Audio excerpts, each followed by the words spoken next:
Hi hello సౌజన్య సాలిన్ ఛానల్కి స్వాగతం అండి. ఈరోజు నేను చికెన్ ఫ్రైని ఎలా తయారు చేసుకోలేంటనేది నా వీడియో ప్రాసెస్లో నేను ఎలా తయారు చేశాను ఏంటనేది నేను పూర్తి వివరం అంతా వీడియోలో చూపించానండి. చూద్దాం రండి.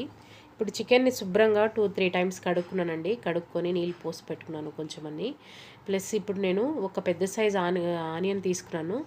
ఒక 2-3 పచ్చిమిర్చిని చీలికలుగా చేసేసి మనం కడాయి పెట్టుకుని నూనె వేసుకొని నూనె వేడెక్కాక ఇందులో వేసేసుకున్నానండి.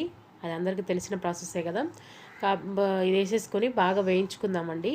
ఈ ఉల్లిపాయ వేగుతున్నప్పుడే మనం కొంచెం అంత సాల్ట్ కూడా వేసుకుందాము. ఉల్లిపాయ బాగా వేగడం కొరకు సాల్ట్ కూడా వేసేసుకొని వేయించేసుకుందామండి.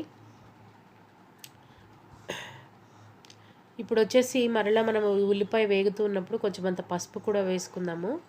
సాల్ట్ పసుపు వేసుకొని బాగా వేయించేసుకుందామండి. కొంచెం కోల్డ్ అయింది, వాయిస్ ఏమైనా లోగా అనిపిస్తే దయచేసి అర్థం చేసుకోండి. కోల్డ్ అవ్వడం వల్ల కొంచెం వాయిస్ నాకు స్లోగా అనిపిస్తుంది. నా వాయిస్ ఏమైనా లోగా అనిపిస్తుండొచ్చు వీడియోస్లో. పసుపు వేసుకున్నామండి. ఇప్పుడు మనము పసుపు వేసుకొని ఉప్పు వేసుకొని బాగా వేయించుకుందాము. ఇది బాగా వేగాక మన చికెన్ ముక్కలను కూడా తీసుకొని అందులో వేసేసుకుందామండి. ఇది బాగా వేగుతూ ఉంది. ఈలోగా మనం కొంచెం అంత అల్లం పేస్ట్ కూడా వేసుకుందాము. ఫ్రెష్ అల్లం పేస్ట్ ఉన్నా పర్వాలేదు, ఏదైనా పర్వాలేదండి. నేనైతే నిన్ననే పట్టి పెట్టాను ఫ్రెష్గానే, అందుకోసమని ఇది ప్రజెంట్ ఇప్పుడు నేనేం పట్టుకోలేదు. నిన్నే పట్టాను కదా, ఫ్రెష్గానే ఉంది, అందుకని వేసేసానండి. ఇన్స్టెంట్గా తయారు చేస్తున్నాను నేను, అందువల్ల నేను అన్నీ ఇన్స్టెంట్గా రెడీగా ఉన్నాయే వాడుతున్నాను అనమాట. ఇన్స్టెంట్గా అయిపోవాలి కదా. మసాలాలు అవన్నీ ఏం ప్రిపేర్ చేసుకోలేను, చాలా సింపుల్గా ఈజీగా ఎవరైనా బ్యాచిలర్స్ వంట చూస్తున్నా సరే ఎవరైనా ఈజీగా ఎలా తయారు చేసుకోవాలనేది ఆ మెథడ్లో చూపిస్తున్నాను నేను. ఎప్పుడైనా టైం లేనప్పుడు కూడా ఈజీగా తయారు చేసేసుకోవచ్చు అనమాట. ఇప్పుడు మనకి ఉల్లిపాయ ఇవన్నీ బాగా వేగిపోయాయండి. చికెన్ ముక్కలు కూడా అందులో వేసేసుకుందాము. చికెన్ ముక్కలు కూడా వేసేసుకొని మంచిగా కలుపుకుందామండి. కలిపేసి ఒక 5 or 6 minutes మూత పెట్టేసి బాగా మగ్గనివ్వాలన్నమాట.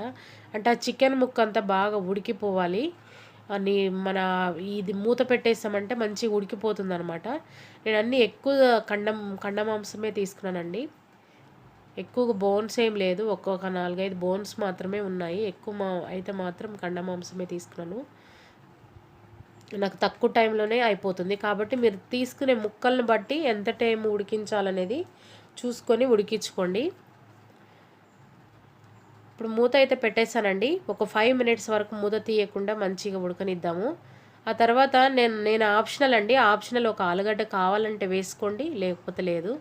నేనైతే ఆలుగడ్డ వేసుకున్నాను, నాకు ఇంకా రెట్టింపు వస్తుంది కర్రీ అనేసి.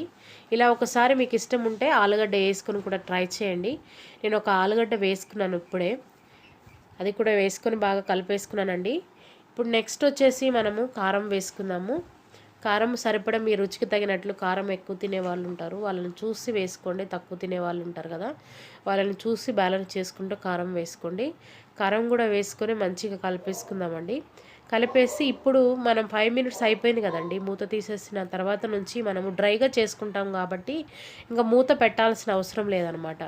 అదే మీకు కర్రీలాగా లిక్విడ్గా కావాలి అంటే మూత పెట్టుకోండి. లేదు ఇప్పుడు మనం ఫ్రై అన్నాం కదండి, ఫ్రై కాబట్టి ఇది నేను సింపుల్ మెథడ్లో ఫ్రై కాబట్టి నేను మూతని ఇంకా పెట్టనమాట.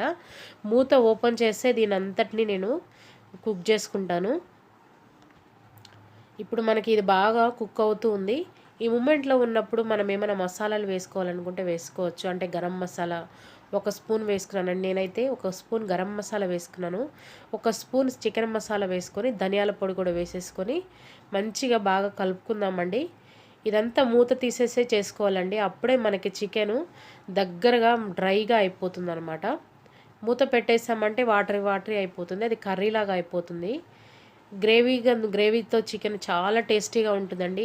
ఏమీ లేకపోయినా కూడా వట్టి గ్రేవీతోటి కొంచెం అంత 2-3 పుల్కాలు పెట్టేసుకుని కూడా తినేసేయవచ్చు అనమాట. అంత టేస్టీగా ఉంటుంది ఈ చికెన్ ఫ్రై అయితే మాత్రం. ఇలా చేస్తే మా పిల్లలకి చాలా ఇష్టం అండి. నేను ఎప్పుడు ఎక్కువ శాతం టైం లేనప్పుడు ఇలాగా చేస్తూ ఉంటాను. ఇప్పుడు మన చికెన్ చూడండి ఎంత మంచిగా రెడీ అయిపోయిందో. ఇప్పుడు అంతా అది మనకి బోన్స్ ఎక్కువ లేవు కాబట్టి త్వరగానే ఉడికిపోతుందన్నమాట. అదే బోన్స్ ఉన్నదైతే ఒక 10 minutes అయినా సరే మధ్య మధ్యలో కలుపుకుంటూ మూత పెట్టి ఉడికించుకోవాలన్నమాట. అది అంతే అండి, మన చికెన్ అయిపోయింది. ఫైనల్గా కొత్తిమీర వేసుకున్నట్లయితే మన చికెన్ కర్రీ రెడీ అయిపోయింది. ఎంతో tasty tasty chicken curry ready అయిపోయిందండి. తప్పక ట్రై చేయండి. ఈ వీడియో కానీ మీకు నచ్చినట్లయితే లైక్ చేయండి, షేర్ చేయండి, సబ్స్క్రైబ్ చేసుకోండి, బెల్ ఐకాన్ని క్లిక్ చేసి పెట్టుకోండి.